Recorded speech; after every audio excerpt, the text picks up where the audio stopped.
Hello, hello, hello. ওকে, চলো আজকে জৈব প্রযুক্তিবিদ্যা পড়বো। জৈব প্রযুক্তিবিদ্যার যে লেকচারটা আছে, এখানে যে কোয়েশ্চেন গুলো করিয়েছি, এটা একটু তুলনামূলকভাবে অন্য চ্যাপ্টার গুলো থেকে একটু বেশি মার্কসের পড়িয়েছি। কারণটা তোমরা নিশ্চয়ই জানো। কারণ এই চ্যাপ্টার থেকে আসবে বেশি কোয়েশ্চেন। তো সুতরাং ২ মার্কস, ৩ মার্কস এবং ৫ মার্কস পুরোটাই এখানে দিয়েছি। এখান থেকে আসবে ১২ নাম্বারের কোয়েশ্চেন। প্রশ্ন হবে, "স্যার এই যে ২৫ নাম্বার দিয়েছেন, এখান থেকে কি ১২ মার্কস আসবে?" মোটামুটি ধরে রাখতে পারো ১০ নাম্বার সিওর আসবে। এই ২৫ মার্কস থেকেই ১০ নাম্বার সিওর আসবে। ২ নাম্বার এদিক-ওদিক কোনো টুঁ-টাঁ যদি করে সেখান থেকে আসতে পারে। তবে আমার পূর্ণ বিশ্বাস ২৫ থেকে তো ১০ সিওর আসবে। কারণ এর বাইরে কোয়েশ্চেন নেই। করবেটা করবে কি কোয়েশ্চেন এর বাইরে? হ্যাঁ, চলো ২৫ নাম্বারের কোয়েশ্চেনটাকে পড়লেই আশা করি ১২ তে ১০ পেতে পারো। আর ১২ তে ১২ যদি পেতে চাও একটুখানি বইয়ের নজর ঘুরিয়ে নেবে লাস্ট মুহূর্তে। যদি পড়তে চাও তাহলে বাইলি শেখো চ্যানেলেতেই সম্পূর্ণভাবে জৈব প্রযুক্তিবিদ্যা ফ্রি ক্লাস করানো আছে ৪ টের মতো পুরো সাঁতরা লাইন বাই লাইন ধরে।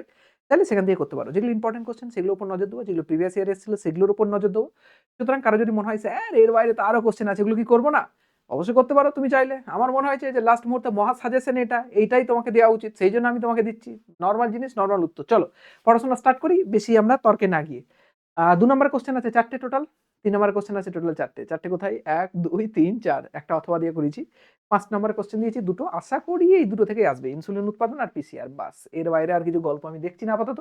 যদি মনে হয় যে আসতে পারে লাস্ট মুহূর্তে ম্যারাথন একটা নেব তখন করাবো। টেনশনের কি আছে? চিন্তা করবে না, আছি তো আমি। চলো তাহলে জৈব প্রযুক্তিবিদ্যার ১ম কোয়েশ্চেন বায়োপেটেন্ট কি? এসিআইডি রোগের উৎসেচকের অভাবের কারণ কোন উৎসেচকের কারণে দেখা যায়? প্রশ্ন হবে স্যার বায়োপেটেন্ট দিয়েছেন বায়োপাইরেসি হবে না? বায়োপেটেন্ট যখন তুমি করছো, বায়োপাইরেসি তুমি চাইলে করে নিতে পারো। বায়োপেটেন্ট জিনিসটাকে একটু আগে দেখি, তারপর বায়োপাইরেসিতে যাবো। চলো ১ম কোয়েশ্চেনের দিকে আমরা একটুখানি যাই। বায়োপেটেন্ট কি জিনিস? বায়োপেটেন্ট হলো পেটেন্ট মানে হচ্ছে তোমার ওই জিনিসটার প্রতি অধিকার। আমি অলরেডি তোমাকে বলেছিলাম বায়োপেটেন্ট মানে বায়ো মানে তুমি কোনো একটা পদ্ধতি আবিষ্কার করেছো, কোনো জীব আবিষ্কার করেছো, কোনো উদ্ভিদ আবিষ্কার করেছো। তার উপর তোমার নিজের অধিকার ফলানোকে বলা হয় বায়োপেটেন্ট। এবার তুমি নিজের অধিকার তো ওর উপরেও ফলাও। সেটা কি বায়োপেটেন্ট তোমার? না বাবা, সেটা বায়োপেটেন্ট না। খাতায় কলমে যতদিন না তোমার হয় ততদিন তুমি তার উপর অধিকার ফলাতে পারবে না। তাহলে বায়োপেটেন্ট মানে যতদিন আমি কোনো একটা জিনিস আবিষ্কার করলাম, কোনো নতুন পদ্ধতি আবিষ্কার করলাম যেটা পূর্বে কেউ আবিষ্কার করেনি, আমি আবিষ্কার করেছি এবং নিজের বলে আমি দাবি করছি যে এটা শুধু আমারই, ও শুধু আমারই। একে বলা হয় বায়োপেটেন্ট। ক্লিয়ার হয়ে গেছে? তাহলে পেটেন্ট কি? পেটেন্ট একটা নির্দিষ্ট কোনো একটা সংস্থা থাকবে, সে বলবে যে এটা ওরই। যেমন বিয়ে হয়ে গেলে রেজিস্ট্রি করে বলে না, এই বউটা তোমারই, ওইরকমই বা তোমার স্বামী এটা, ওইরকমই জিনিস। পেটেন্ট হলো সরকার প্রদত্ত উদ্ভাবনকে দেওয়া অধিকার যা অন্যান্য উদ্ভাবনের বাণিজ্যিক ব্যবহার করতে পারে না। তার মানে তোমার যে জিনিসটার উপর অধিকার আছে যদি কেউ ইউজ করতে চায় তোমাকে কিন্তু একটা নির্দিষ্ট টাকা দিতে হবে। টাকা দিলে তুমি যদি তাকে বলো ব্যবহারের যদি পারমিশন দাও তবেই সে ব্যবহার করতে পারবে। যখন পেটেন্টকে জৈবিক ব্যাপারে বা তা থেকে উৎপাদিত বস্তুর জন্য অনুমোদন প্রদান করা হয় তখন তাকে বলা হয় বায়োপেটেন্ট। মানে বুঝতে পেরে গেছো জিনিসটা অলরেডি বুঝিয়ে দিয়েছি। আই থিংক এর থেকে সহজভাবে বোঝানো আর পসিবল নয়। এবার হচ্ছে এসিআইডি সেভিয়ার কম্বাইন্ড ইমিউনো ডেফিসিয়েন্সি বলে একটা রোগ। এই রোগটা থেকে প্রথম এই রোগটার ট্রিটমেন্ট থেকে প্রথম জিন থেরাপির আমাদের ট্রিটমেন্ট চালু হয় ২০০৪ সালে। একটা বাচ্চা মেয়ের ছিল। তো তার দেহেতে অ্যাডিনোসিন ডিয়ামাইনেজ এডিএ একটা বিশেষ ধরনের উৎসেচক এটার অভাব ছিল। অ্যাডিনোসিন ডিয়ামাইনেজ এই উৎসেচকের যদি অভাব থাকে আমাদের শরীরে যে অনাক্রমতা বা ইমিউন সিস্টেম এটা ধীরে, ধীরে দুর্বল হয়ে যায়। সেখান থেকে রোগ হয় সিভিয়ার কম্বাইন্ড ইমিউন ডেফিসিয়েন্সি এবং এই রোগ হলে জেনারেলি মানুষ মারা যায়। এটা একটা জিনগত রোগ। মনে রাখবে এসিআইডি একটা জিনগত রোগ। যদি পরীক্ষায় এটাও কোয়েশ্চেন করে যে জিন থেরাপির মাধ্যমে প্রথম কোন রোগের ট্রিটমেন্ট করা হয়েছিল? অ্যান্সার হবে এসিআইডি সিভিয়ার কম্বাইন্ড ইমিউনো ডেফিসিয়েন্সি। কোন উৎসেচকের অভাবে হয়?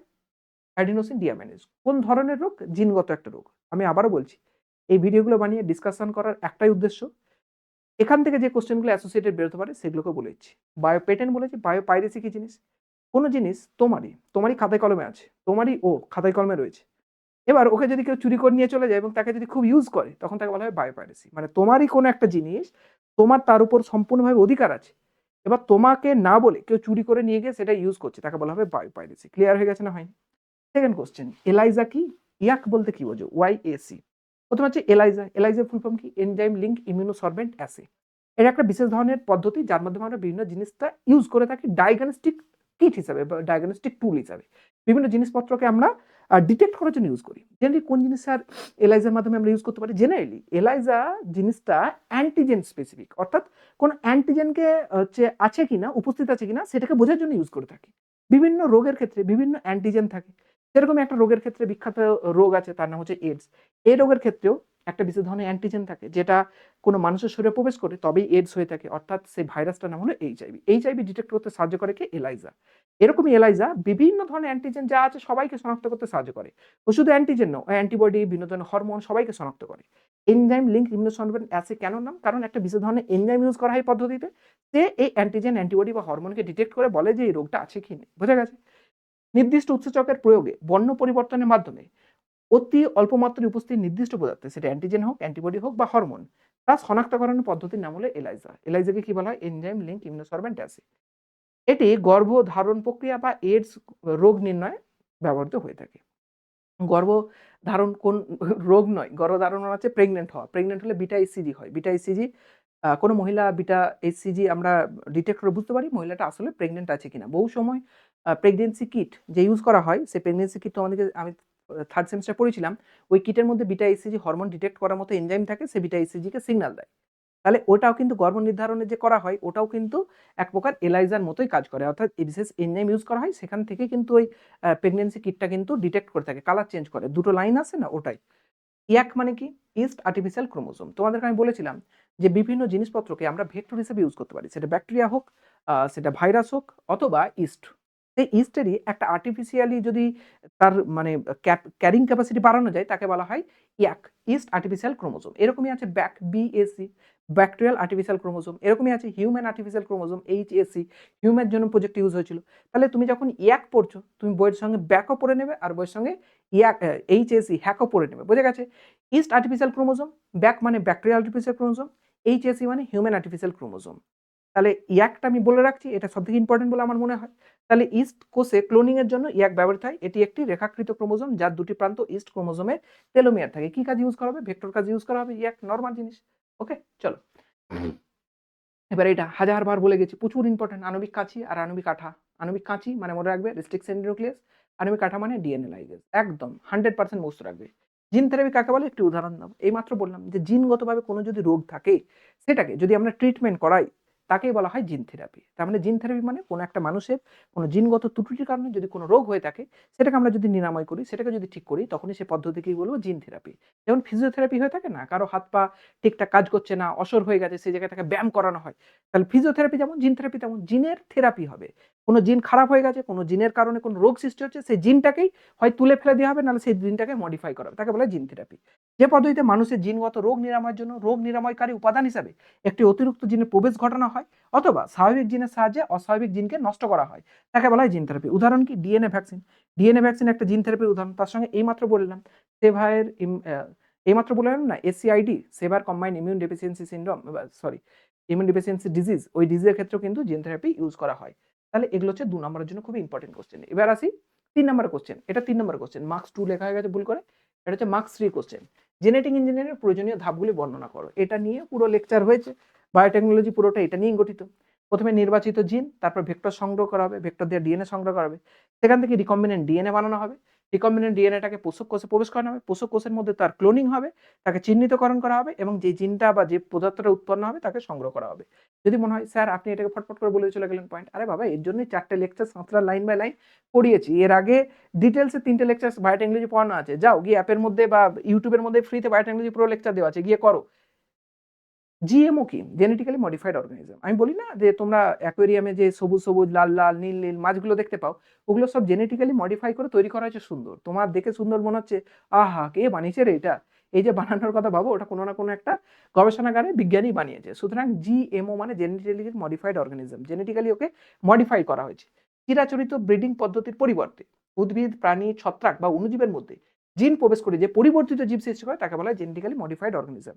তা তোমার পুকুরে যে পুঁটি মাছ দেখতে পাও, রুই মাছ দেখতে পাও, তার থেকে তোমার অ্যাকোয়ারিয়ামের মাছগুলো অনেক সুন্দর। তুমি কি পুকুর থেকে ওই রুই মাছ তুলে নিয়ে এসে কি অ্যাকোয়ারিয়ামের মধ্যে ভরে দাও? ভরো না তো। সুন্দর সুন্দর যে মাছগুলোকে ভরো, সেগুলো কিন্তু পরিবর্তিত কোনো একটা যে প্রাণী, কোনো একটা পরিবর্তিত মাছ। বোঝা গেছে? এরকমই উদ্ভিদও পরিবর্তিত হয়, প্রাণীও পরিবর্তিত হয়, ছোট ছোট অণুজীব, ছত্রাক তারাও পরিবর্তিত হয় এবং তাকে আমরা ইউজ করে থাকি আমাদের নানা কাজে। এর ধাপগুলি কি কি? নর্মাল জিনিস, যেমন ভাবে অলরেডি বলেছিলাম, সরি, বিটি ক্রপের ধাপগুলি কি কি? বিটি ক্রপও কিন্তু একটা জেনেটিক্যালি মডিফাইড অর্গানিজম, অর্থাৎ উদ্ভিদ হিসেবে জেনেটিক্যালি মডিফাইড। মানে কি? আমি বলেছিলাম তোমাদেরকে বিটি মানে হলো ব্যাসিলাস থুরিনজিনস। ব্যাসিলাস থুরিনজিনস কি? একটা ব্যাকটেরিয়া।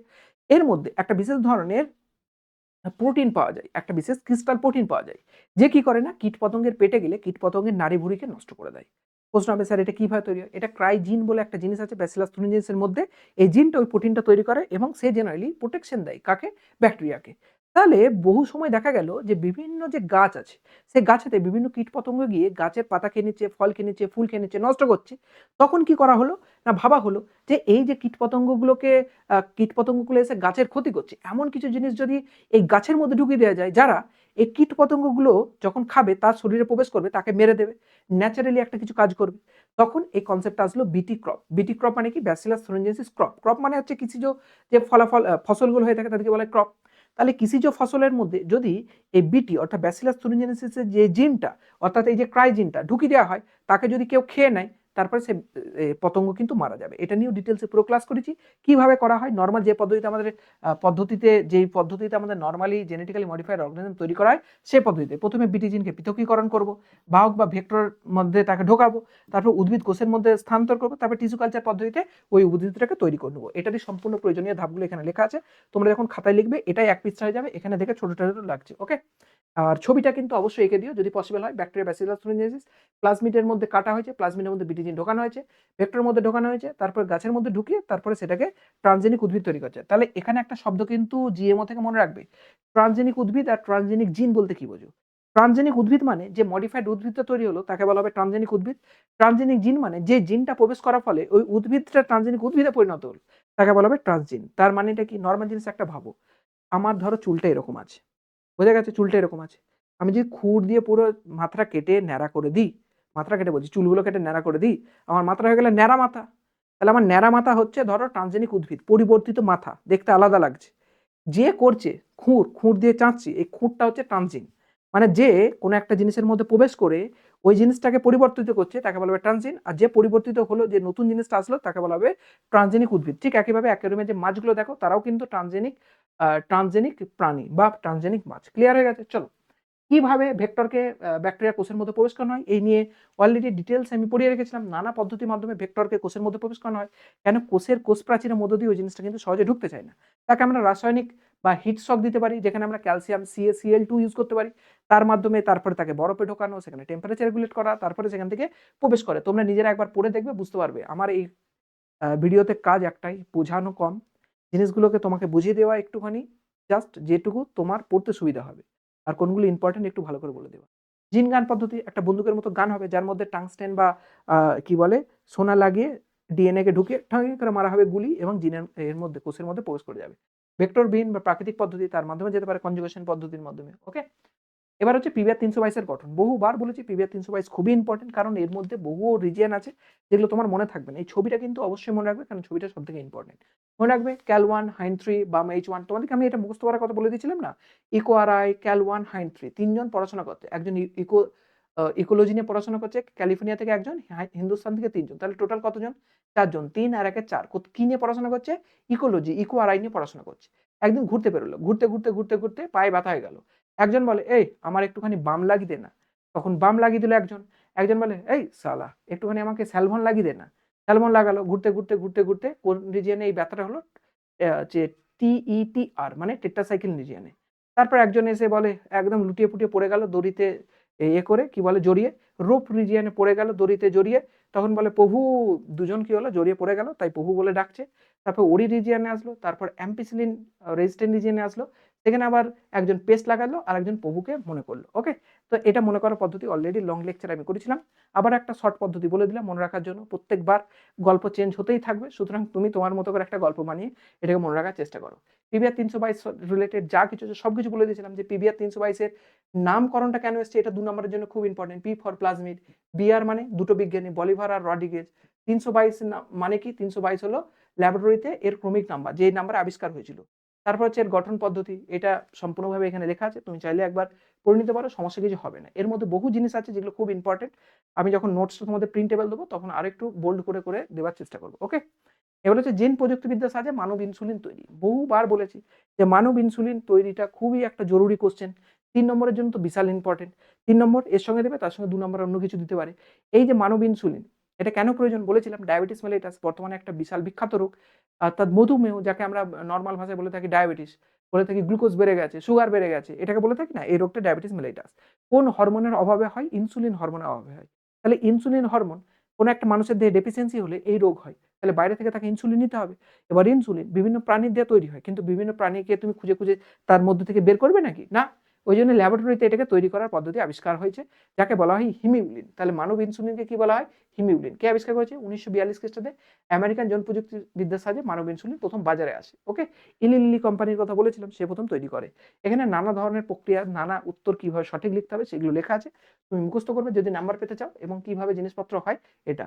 যদি বুঝতে অসুবিধা হয়, আবারও বলছি, লেকচার অলরেডি দেওয়া আছে ফ্রি অফ কস্ট ইউটিউবের মধ্যে, তুমি চাইলে সেখান থেকে গিয়ে লেকচার দেখতে পারো। ওকে, এবার হচ্ছে সিডিএনএ লাইব্রেরি বলতে কি বোঝো? সিডিএনএ লাইব্রেরি হচ্ছে কমপ্লিমেন্টারি ডিএনএ, অর্থাৎ একটা নর্মাল এমআরএনএ আছে, তার থেকে একটা সিঙ্গেল স্ট্যান্ডার্ড ডিএনএ বানাবো। আমরা জেনারেলি জানি ডিএনএ থেকে আরএনএ তৈরি হয়, আরএনএ থেকে প্রোটিন তৈরি হয়। আমি কি করছি? ডিএনএ থেকে আরএনএ তৈরি মানে ট্রান্সক্রিপশন। আমি আরএনএ থেকে ডিএনএ তৈরি করছি, রিভার্স ট্রান্সক্রিপশন। তাহলে আরএনএ থেকে রিভার্স ট্রান্সক্রিপশন পদ্ধতিতে যদি ডিএনএ তৈরি করা হয়, যে ডিএনএটা তৈরি হয় তাকে বলা হয় complementary DNA. Complementary DNA library বলতে কি বোঝে? এটাও পুরো পড়িয়েছি, বইয়ের লাইন ধরে ধরে লেখা আছে, তুমি চাইলে পড়তে পারো। এর মূল বৈশিষ্ট্য কি পড়তে পারো। এরপরে সবথেকে ইম্পর্টেন্ট যে কোশ্চেনটা, সেটা হলো পিসিআর। পিসিআর মানে পলিমারেজ চেইন রিঅ্যাকশন। বহুবার খুব ইম্পর্টেন্ট টপিক বলে আমি তোমাদেরকে সাঁতরা বই থেকে পড়িয়েছিলাম, মনে আছে কি মনে নেই জানি না। যদি মনে থাকে খুব ভালো, নালে গিয়ে ওখানে লেকচারটা দেখতে পারো। পিসিআর কিন্তু খুব ইম্পর্টেন্ট। কিভাবে লিখতে হবে পুরোটা এখানে লেখা আছে, বোর্ড দেখে দেখে চাইলে তুমি লিখতে পারো। তাহলে আবারও বলছি, মাত্র 99 টাকায় এই কোর্সটা পেয়ে যাবে তুমি, সম্পূর্ণভাবে মহা সাজেশন সিরিজ। সেখানে সম্পূর্ণ অ্যান্সার দেওয়া আছে, প্রিন্ট করে নিয়ে আসো, পড়তে বসো, কোনো চিন্তার কারণ নেই। পিবিআর 322 এর এই ছবিটা কিন্তু খুব ইম্পর্টেন্ট, তুমি অবশ্যই পড়বে। এগুলোই ছিল মোটামুটি তোমাদের বায়োটেকনোলজির ইম্পর্টেন্ট কোশ্চেন। আশা করি এই কোশ্চেনগুলো তোমাকে হেল্প করবে। তুমি নোটসটাকে কিনে নাও মাত্র 99 টাকায়। যদি ভর্তি রিলেটেড প্রবলেম থাকে এই নাম্বারে হোয়াটসঅ্যাপ করবে, কল করবে।